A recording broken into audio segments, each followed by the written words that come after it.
आवाम के सामने में आए, क्योंकि आप लोग की जियारत भी इबादत है, उलमा की इबादत जियारत भी इबादत है, याद रखिए।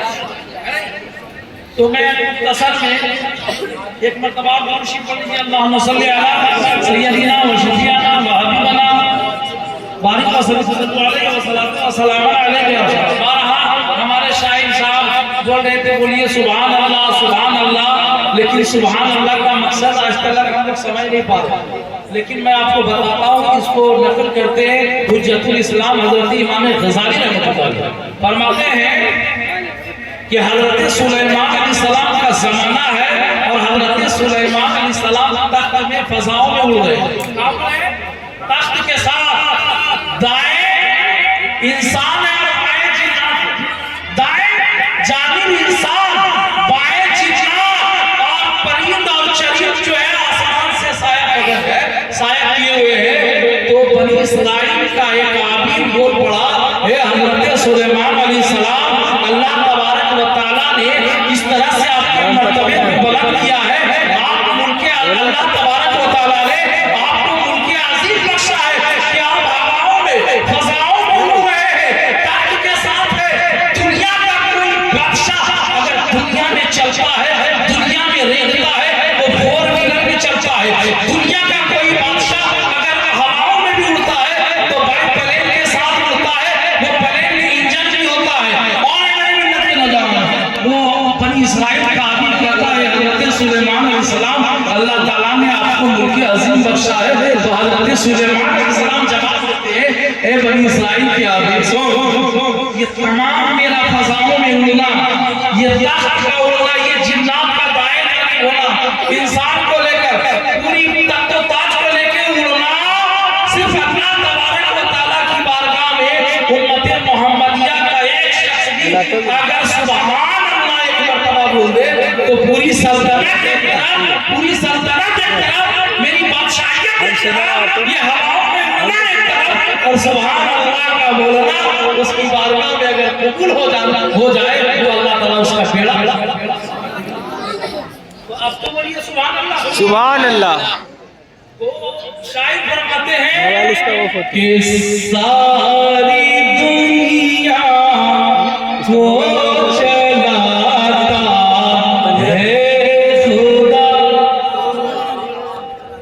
सारी दुनिया को वाकई अल्लाह चलाता है तो बोल दीजिए सुभान अल्लाह सुभान अल्लाह।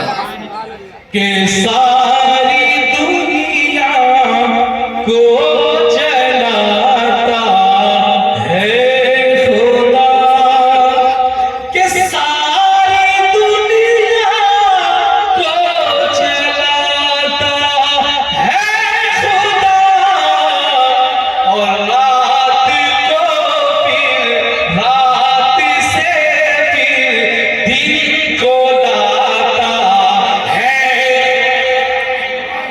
रात से फिर दिन को लाता है खुदा, और जानवर इंसान उसका खाते के जानवर इंसान उसका खाते हैं, और परिंदों को खिलाता है खुदा, और परिंदों को खिलाता है खुदा। हज़रात मोहतरम, मैंने कलामुल्लाह शरीफ की एक छोटी सी आयत मुबारक का शर्फ हासिल किया। अल्लाह फरमाता है, अला बिज़िक्रिल्लाहि तत्मइन्नुल कुलूब, बेशक कल्ब को सुकून अल्लाह के जिक्र से ही होता है। लेकिन मेरे मिल्लत के नौजवानों, आज इंसान दुनिया परस्त बन चुका है, वो सोच रहा है कि बड़ी बड़ी बिल्डिंग बनाएंगे कल्ब को सुकून मिल जाएगा। आज का मुसलमान सोच रहा है एसी में एसी लगा लेंगे, घर में एसी में सोएंगे, एसी का मजा लेंगे, कल्ब को सुकून मिल जाएगा। लेकिन याद रखो, अल्लाह का कुरान बोल रहा है, अला बिज़िक्रिल्लाहि तत्मइन्नुल कुलूब, बेशक कल्ब को सुकून, दिलों को इत्मीनान अल्लाह को याद करने से मिलता है।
मस्जिद में मौजूद अल्लाह अकबर की सदाएं बुलंद करे।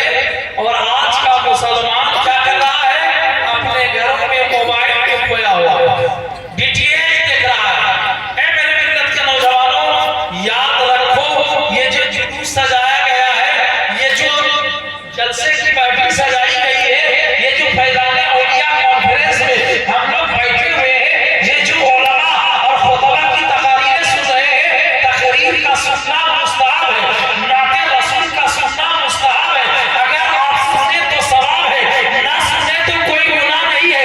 लेकिन नमाज अल्लाह तबारक व तआला ने अहमुल फराइज में, यानी अहमुल फराइज बनाकर अल्लाह ताला ने हम मुसलमानों के ऊपर फर्ज किया। लेकिन आज हम मुसलमान जितनी भी फजूल चीज है, यानी मुस्तहिबात चीज को इतनी जान के पकड़े हुए हैं, और अहमुल फराइज जो नमाज है उससे हम लोग कोसों दूर चले गए हैं। लेकिन याद रखना, हजरत जुनैद बगदादी रज़ी अल्लाह ताला अन्हु की बारगाह में एक शख्स तोहफे के तौर पर एक परिंदा तोहफे में देता है। हजरत जुनैद बगदादी रहमतुल्लाह अलैह उस परिंदे को पिंजरे में बंद कर लेते हैं। जब पिंजरे में बंद करते हैं तो वो पिंजरे से वो परिंदा बोलता है, हे हजरत जुनैद, अल्लाह तबारक व तआला आपकी जिंदगी में बहार अता फरमाए। हे अल्लाह के वली हजरत जुनैद, आप अपने दोस्तों से मिलते जुलते हैं क्योंकि आप आजाद हैं, लेकिन आपने मुझे पिंजरे में बंद कर दिया।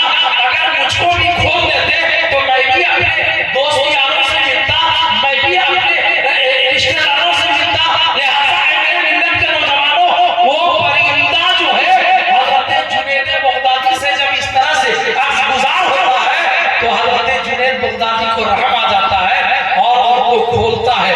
हजरत जुनैद बगदादी फरमाते हैं, ए परिंदे, तू बता कि आखिर तू कैद में क्यों आया, ऐसी नौबत क्यों आई?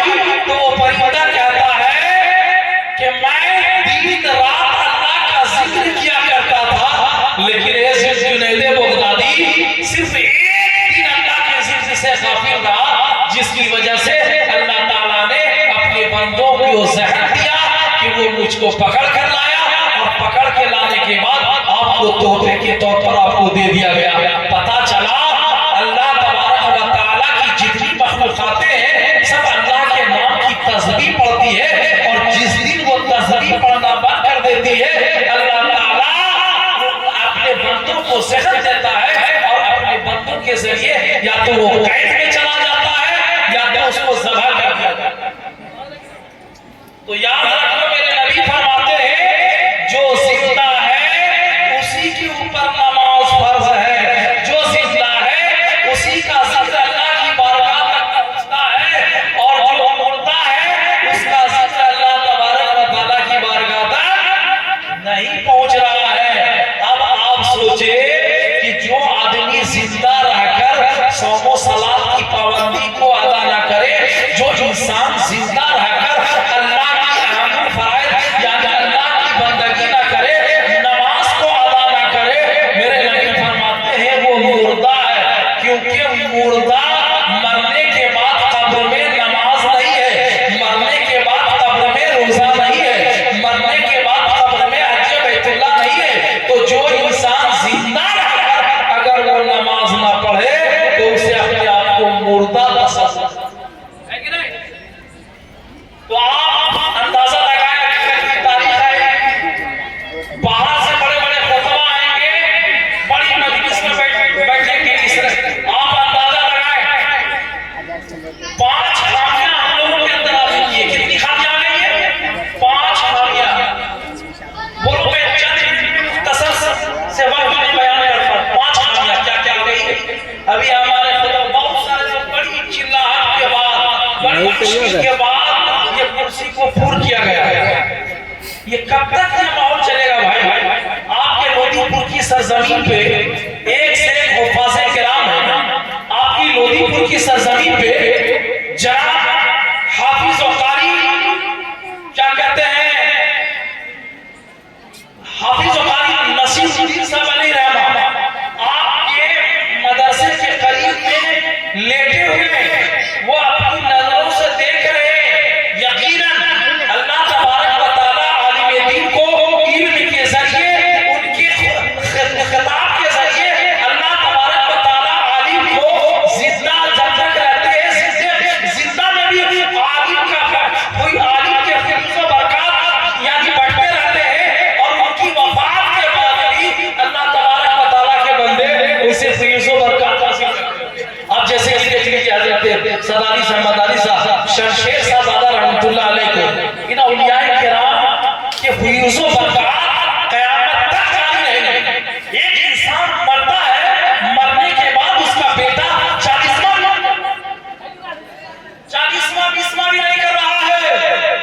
लेकिन कुर्बान जाओ अल्लाह के वलियों पर कि अल्लाह के वली ज़ाहिरी जब वफात करते हैं पूरी दुनिया का मुसलमान उस शरीफ समझ लेंगे।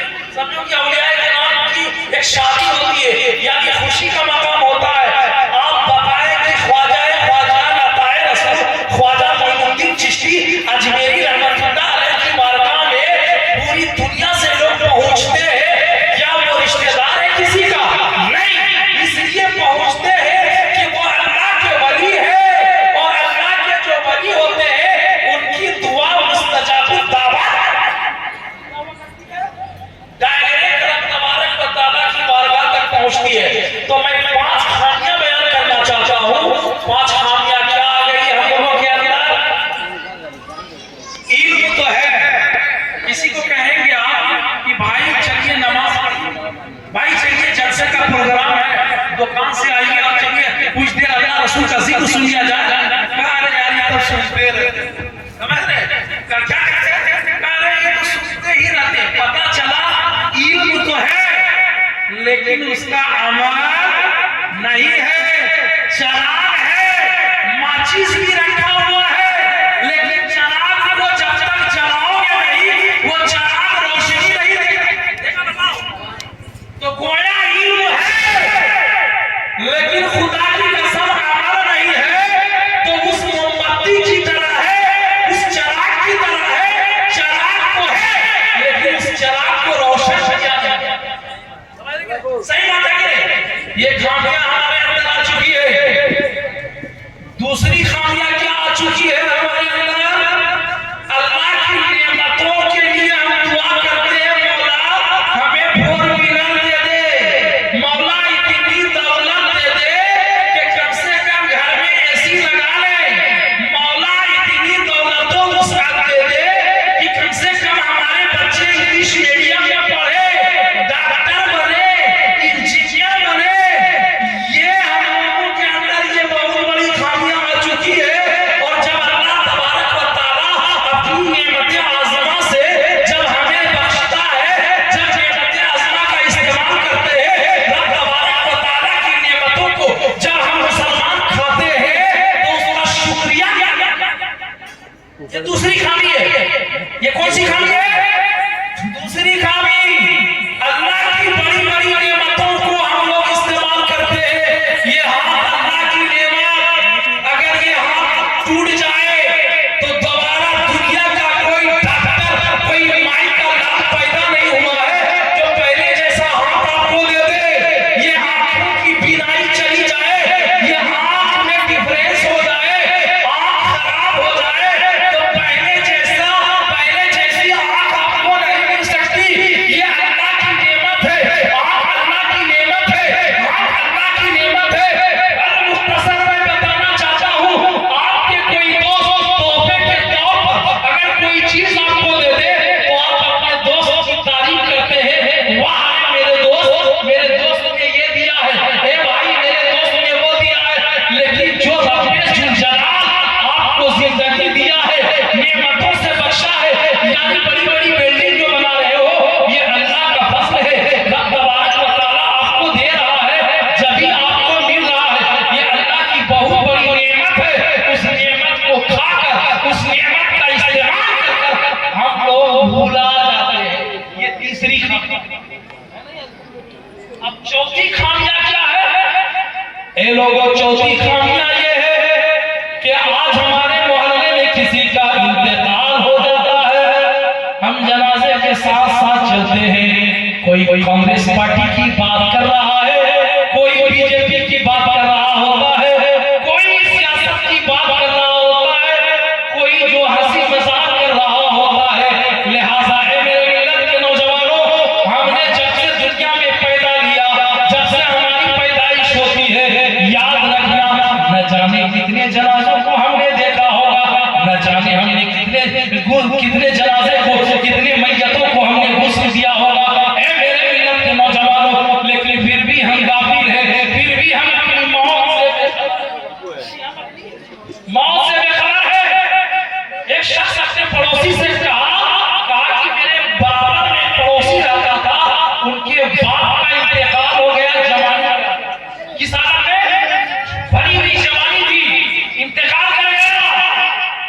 इंतकाल कर गया, उनके जनाजे को कब्रिस्तान ले जाया गया, जनाजे की नमाज हुई।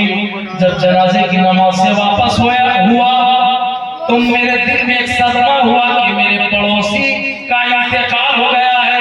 बच्चों से कहा, मेरे बेटे, आज के बाद से लेकर 10 दिन तक कोई टीवी नहीं खोलेगा, आज से लेकर 10 दिन तक कोई मोबाइल का इस्तेमाल नहीं करेगा, क्योंकि मेरे पड़ोस में किसी का इंतकाल हो गया है, उनकी बीवी बेवा हो गई है, बच्चे यतीम हो गए। आज का खामियां बता रहा हूं, आज की खामियां।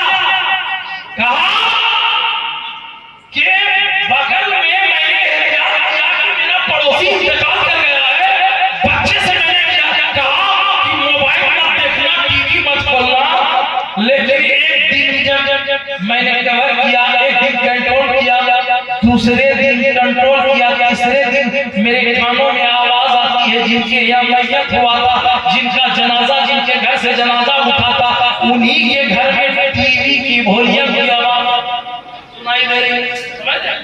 ये है आज हम मुसलमानों का माहौल। खुद ही यानी सल्ला बराबर एहसास नहीं, यानी जनाजे की नमाज रोजाना, यानी आप अपने आंखों से मैयतों को नजरसानी करते हैं, लेकिन मौत से डर नहीं रहा है, अल्लाह तबारक व तआला की ज़ात मुक़द्दसा से डर नहीं रहा।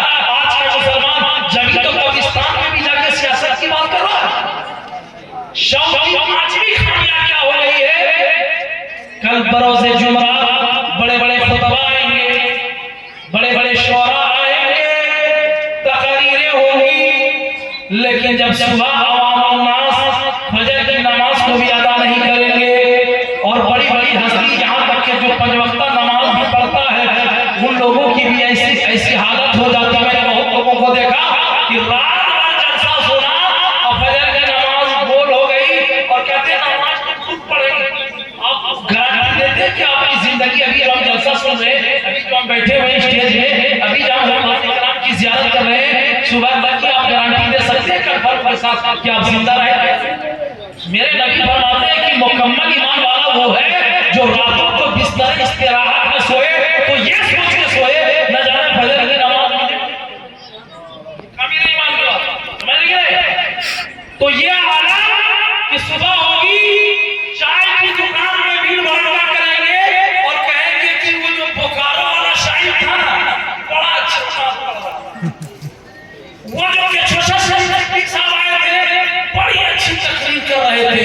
ये पांचवी खामियां हो चुकी है, लिहाजा ये 5 खामियां को दूर कर लोगे, इंशाअल्लाह इस भारत की सरजमीन पे कोई माई का लाल ऐसा नहीं है जो मुसलमानों को शिकस्त दे दे।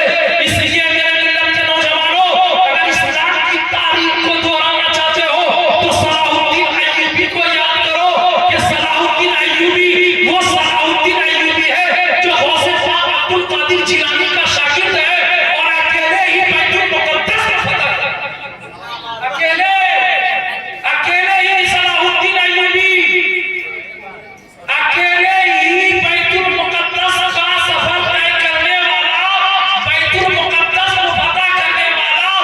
आज की तारीख में फिलिस्तीनी लोग शिकस्त खा रहे हैं, फिलिस्तीनी लोग न जाने कितने बच्चे को मार दिया गया है, लेकिन कल की तारीख में अपने गाजी को याद करो, खालिद इब्न वलीद को याद करो। 125 जंगें अपनी जिंदगी में हज़रत खालिद इब्न वलीद जंग लड़े हैं, लेकिन जंग के मैदान में शहीद नहीं। फज़ल है। लिहाजा मेरे मिल्लत के नौजवानों, मैं यही से अपनी गुफ्तगू का इख्तिताम करता हूँ और मैं दुआ करता हूँ, मेरे मिल्लत के नौजवानों, याद रखना एक दिन इस दुनिया से जाना, कोई चीज के खिलाफ नहीं करना है। जलसे में बैठो, ये सोच के बैठो और गौर से सुनो खुतबा की तकरीर को। खुदा की कसम, एक भी हदीस पे अगर आपका अमल हो गया तो आप यहाँ भी कामयाब है और आखिरत में भी कामयाब है कि नहीं? अल्लाह तबारक व तआला से दुआ है, मालिक जब्बार, हमारे सरजमीन लोदीपुर के नौजवानों ने, हमारे बूढ़े बुजुर्गों ने मिलकर हमारी माँ बाप की ताउन से जलसा सजाया गया